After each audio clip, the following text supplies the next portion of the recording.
যখন যাকে মনে চায় তাকেই সহায়তা দিবে, যে সহায়তা পেল সে নিজেই জানবে না কেন সে সহায়তা পেল। মার্কিন যুক্তরাষ্ট্র আপনি রোগা অসুস্থ, আপনাকে সঠিক চিকিৎসা দিয়ে সুস্থ করাবে, আপনি ক্ষুধার্ত আপনাকে খাওয়াবে, আপনি যখন সুস্থ হবেন তখন আপনাকে দিয়ে পরিশ্রম করিয়ে আপনার পেছনে যে খরচটা করেছে তা তো উঠাবেই, তার চেয়ে আরো কয়েক গুণ বেশি আপনাকে দিয়ে তাদের স্বার্থ হাসিল করবে।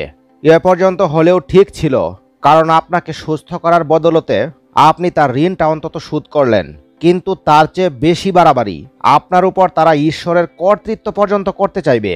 আর এটাই হলো বড্ড বাড়াবাড়ি। আপনি ক্ষুধার্ত না খেয়ে মরবেন, তারপরও হয়তো আপনি চাইবেন না কেউ আপনার উপর ঈশ্বরের কর্তৃত্ব করুক। দেখুন, কক্সবাজার সমুদ্র সৈকতে মার্কিন সেনা ও বিমান বাহিনীর সদস্যরা স্বয়ং উপস্থিত থেকে নানা জল্পনা কল্পনা তৈরি করে উপকূলীয় জেলা কক্সবাজারে ফায়ার সার্ভিসের 15 জন কর্মীকে তারা প্রশিক্ষণ দিয়েছে। কেন প্রশিক্ষণ দিয়েছে? তাদের স্বার্থ কি? তারা ফ্রিতে দিচ্ছে নাকি এর বদৌলতে আরও বড় কিছু তারা হাসিল করে নেবে? বর্তমানে তাদেরকে বিশ্বাস করা অত্যন্ত দায়। তারা কখন যে কি করে বসে তা আগাম কেউ বলতে পারে না। তবে উদ্দেশ্য সৎ নাকি অসৎ, এটাই হলো মুখ্য বিষয়।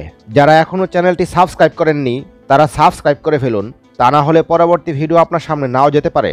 তাহলে চলুন জেনে নেওয়া যাক এই মার্কিন সেনা এবং বিমান বাহিনীর কর্মকর্তাদের আসল উদ্দেশ্য কি। দেখুন, মার্কিন যুক্তরাষ্ট্র মানেই ডোনাল্ড ট্রাম্প, তার কথাতেই মার্কিন যুক্তরাষ্ট্র চলে। দেখুন, ডোনাল্ড ট্রাম্প এমন একজন ব্যক্তি যিনি স্বার্থ ছাড়া অন্য কিছুই বুঝেন না। তিনি ক্ষমতায় বসার প্রথম দিনেই বিশ্বব্যাপী সব ধরনের বৈদেশিক সহায়তা স্থগিত করে দিয়েছেন। এই লিস্টে রয়েছে বাংলাদেশেরও নাম। দেখুন, মার্কিন যুক্তরাষ্ট্রের অনেক সংস্থা ট্রাম্পের এই সিদ্ধান্তকে হঠকারী ও অমানবিক বলে আখ্যা দিয়েছেন। ট্রাম্পের এই নীতিকে তারা মাথা গরম এবং ব্যবসায়িক মানসিকতা বলে ট্রাম্পকে নিয়ে অট্টহাসিতেও মেতেছেন। দেখুন, বাংলাদেশের মতো একটি উন্নয়নশীল দেশ, এই দেশের বিরুদ্ধে যখন ট্রাম্প এমন সিদ্ধান্ত নেয়, বাংলাদেশ কিন্তু প্রতি বছর আমেরিকা থেকে প্রায় $500 মিলিয়ন সহায়তা পেত। এই সহায়তা যখন বন্ধ করে দিল, তখন বাংলাদেশের মতো একটি গরিব দেশে এ বিষয়ে কিন্তু ব্যাপক উদ্বেগ সৃষ্টি হয়। মার্কিন যুক্তরাষ্ট্রের এই $500 মিলিয়ন সহায়তাকে কেন্দ্র করে বাংলাদেশে যে ব্যবসা প্রতিষ্ঠান গড়ে উঠেছিল, সেখানে যে কর্মীগুলো কাজ করত, যে অফিস আদালত ছিল, তাদেরকে আগাম ছাঁটাই করা হয়েছে। কোনো প্রকার কারণ দর্শানো ছাড়া, কোনো প্রকার নির্দেশনা দেওয়া ছাড়াই এ প্রকল্পের কার্যক্রম আপাতত বন্ধ। দেখুন, এই সহায়তার সঙ্গে যারা সরাসরি যুক্ত ছিল, লাখ লাখ মানুষ কিন্তু ক্ষতিগ্রস্ত হয়েছে এবং অনিশ্চয়তার মুখে পড়েছে। দেখুন, এখন প্রশ্ন থাকতে পারে, যুক্তরাষ্ট্র একদিক থেকে সহায়তা বন্ধ করে অন্যদিকে তাদের সেনা এবং বিমান বাহিনী পাঠিয়ে বাংলাদেশে কি সুবিধা দিতে চায়? তারা নতুন করে কোনো মতলব আছে কিনা, এ নিয়ে কিন্তু একটি সন্দেহ থাকতে পারে। দেখুন, মার্কিন যুক্তরাষ্ট্র কোনো দেশকে এমন সহায়তা করে কয়েকটি বিষয়কে টার্গেট করে। তাদের উদ্দেশ্য থাকে কয়েকটি, যেমন যুক্তরাষ্ট্রের জাতীয় নিরাপত্তা নিশ্চিত করতে, অথবা আন্তর্জাতিক বাজারে প্রভাব বিস্তার করতে, অথবা মিত্র রাষ্ট্রগুলোর স্থিতিশীলতা রক্ষা করতে, আর তারা মানবিক সংকট মোকাবিলা করতে এরকম সহায়তা করে থাকে। দেখুন, বাংলাদেশের ফায়ার সার্ভিসকে মার্কিন সেনা এবং বিমান বাহিনী যে প্রশিক্ষণ দিচ্ছে, তাতে বলা হচ্ছে বন্যা, জলোচ্ছ্বাস ও ঘূর্ণিঝড়ে যারা আক্রান্ত হবেন তাদেরকে উদ্ধার কাজ পরিচালনার জন্য এই প্রশিক্ষণ কার্যক্রম অনুষ্ঠিত হচ্ছে। বাংলাদেশ ফায়ার সার্ভিসের সঙ্গে এই মার্কিন সেনা এবং বিমান বাহিনী তারা প্রশিক্ষণ দিচ্ছে। দেখুন, এটা ভালো কথা। বাংলাদেশে যে হারে প্রাকৃতিক দুর্যোগ, বিশেষ করে বন্যা, জলোচ্ছ্বাস এবং ঘূর্ণিঝড় হয়, তাতে কিন্তু এরকম একটি টিম দরকার যারা সে সময় বাংলাদেশের এই প্রাকৃতিক দুর্যোগে ক্ষতিগ্রস্তদের পাশে সরাসরি দাঁড়াতে পারবে, তাদের সহায়তা করতে পারবে। অর্থাৎ মানবিক সংকট মোকাবিলা মার্কিন যুক্তরাষ্ট্রের যে উদ্দেশ্য, এটা কিন্তু সেই কাতারেই পড়ে। কিন্তু এখন প্রশ্ন হলো, তারা এই মানবিক সংকট মোকাবিলা করার জন্য এই কথা বলে বাংলাদেশের সঙ্গে সম্পর্ক তৈরি করবে, তারপর তারা বলবে মিত্র রাষ্ট্রগুলোর স্থিতিশীলতা রক্ষা করতে। অর্থাৎ তারা পরবর্তী ধাপে বাংলাদেশকে চাইবে একটি মিত্র রাষ্ট্র বানাতে। তারপর তাদের পরবর্তী ধাপ আন্তর্জাতিক বাজারে প্রভাব বিস্তার করা, বাংলাদেশকে সেই লোভও দেখাবে এবং তার পরবর্তী ধাপে যুক্তরাষ্ট্রের জাতীয় নিরাপত্তা নিশ্চিত করার অংশীদার বানাতে চাইবে। অর্থাৎ মানবিক সংকট মোকাবিলার নামে ঢুকবে, তারপর সব শেষ ধাপে ঈশ্বর আকৃতি ধারণ করবে।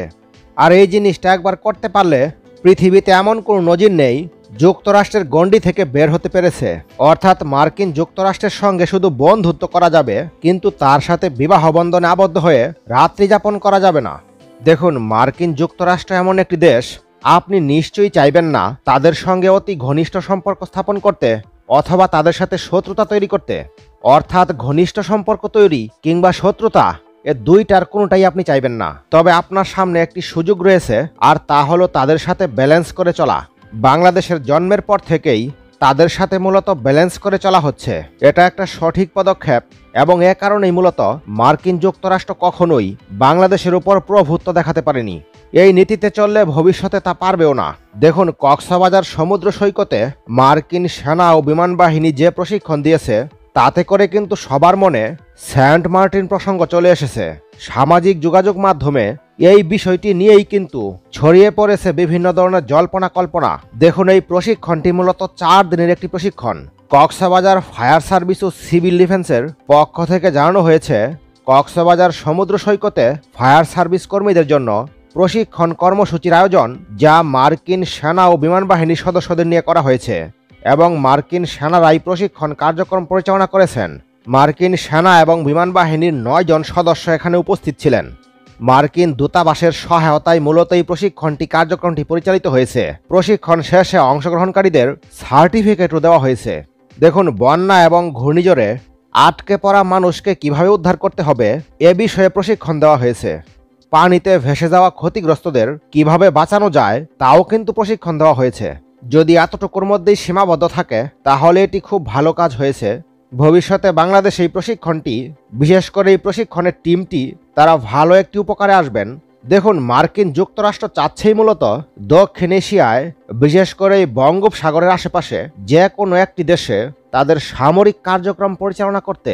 এক্ষেত্রে তারা বাংলাদেশকে বহুবার প্রস্তাব দিয়েছে, কিন্তু বাংলাদেশ এখনো পর্যন্ত রাজি হচ্ছে না।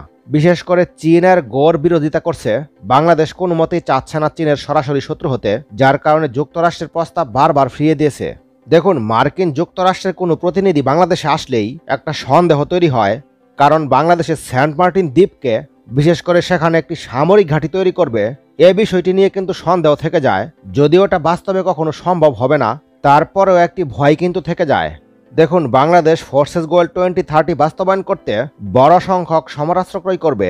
এজন্যও হয়তো মার্কিন যুক্তরাষ্ট্র বাংলাদেশকে আগে ভাগেই হাত করতে চাইছে। তারা ভালো করেই জানে বাংলাদেশ বিরাট অঙ্কের একটি সমরাস্ত্র ক্রয় করবে। মার্কিন যুক্তরাষ্ট্র যদি বাংলাদেশের সমরাস্ত্র বাজারে প্রবেশ করতে পারে, এই আশাতেই হয়তো বাংলাদেশের দিকে মার্কিন যুক্তরাষ্ট্র নজর রাখছে। তবে মনে হয় না কোনো ভারী সমরাস্ত্র মার্কিন যুক্তরাষ্ট্র থেকে ক্রয় করা হবে, কারণ তাদের যে শর্ত, সেই শর্ত মেনে বাংলাদেশ সেই সমরাস্ত্র ব্যবহার করতে পারবে না। তবে মার্কিন যুক্তরাষ্ট্র থেকে কিছু না কিছু সমরাস্ত্র আসবেই। হতে পারে সেগুলো হালকা সমরাস্ত্র, যেগুলোতে তারা শর্ত আরোপ করে না। তবে যাই হোক, বাংলাদেশের কক্সবাজারে মার্কিন সেনা এবং বিমান বাহিনীর সদস্যরা মনে হচ্ছে না কোনো খারাপ মতলব এসেছে। হতে পারে তাদের উদ্দেশ্য সৎ।